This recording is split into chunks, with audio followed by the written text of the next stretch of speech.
Hey there, footy fans, rugby union fans on this occasion. Let's have a bit of footy fun here with FootyFin. And listen, I noticed my rugby union videos have been gaining a number of views lately, even pushing up in the lofty heights of the 80s and beyond.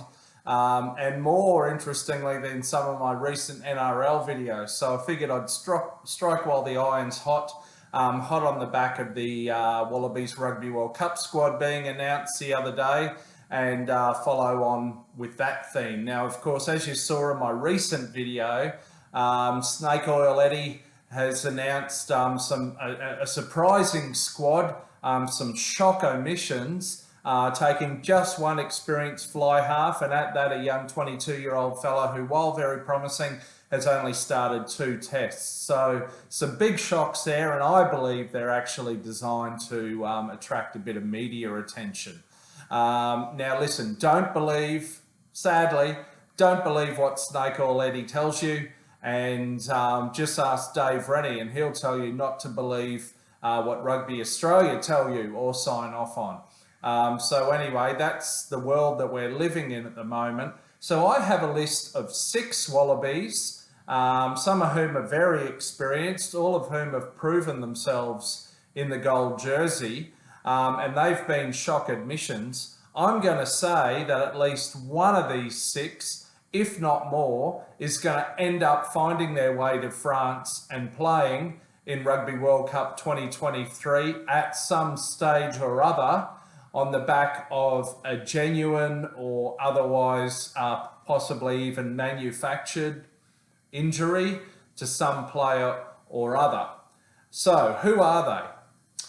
Well, first and foremost, we have the shock omission of Captain Michael Hooper. He is injured at the moment with a calf injury. This is one that's caused maybe the biggest surprise for many people. It's not the very worst of many poor decisions by Eddie in my view, but there can definitely be a good argument made for the inclusion of Hooper given his experience. Don't mind the sound of my dishwasher in the background there, or the birds outside. Just by virtue of 125 tests and captaining the Wallabies, I think 69 times, his inclusion in the broader squad at 33 could be warranted. Likewise now, we've got James O'Connor, who came on the scene, I think, as an 18-year-old in somewhere around 2007 or thereabouts. Now, apparently he's still training with the squad. I don't believe he's played a test, certainly hasn't started a test this year, but he was featuring last year. And he can play a bit of a utility role. He's played a bit at 12 recently, and at 10, of course. He may make his way. Did I already say I've heard he's training with the squad up in Darwin? I think I did.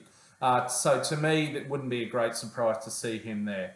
Either him or his old mate Quade Cooper, who again played his first test around 2008, now 35 years old. Could be a bit of a guiding hand for young Carter Gordon or Ben Donaldson, again, even if he doesn't make the starting 15 or 23. Now, into a couple of forwards, Jed Holloway has up until recently been playing in the loose forwards, usually number 6, even in some of the Rugby Championship tests this year. So his omission was a bit of a surprise, although the other Hooper, whose first name I can't recall right now, has been doing very well.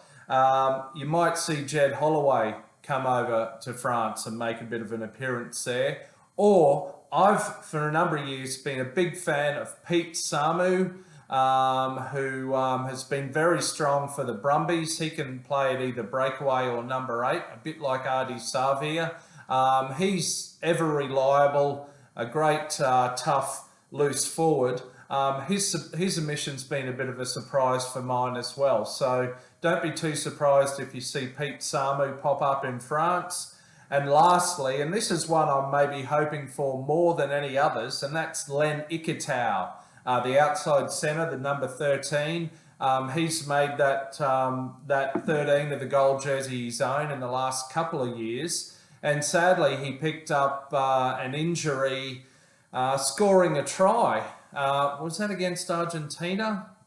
Yes, I think so. Scored an early try in the Rugby Championship match, and as he slid over, one of the defenders came over and collided with Ikitau's shoulder. Ikitau played on for 15 or 20 minutes or whatever, but he's been sidelined. Look, I would love to see him make a recovery and make his way over to France. I think his inclusion would really bolster our backline and provide a bit of steel there.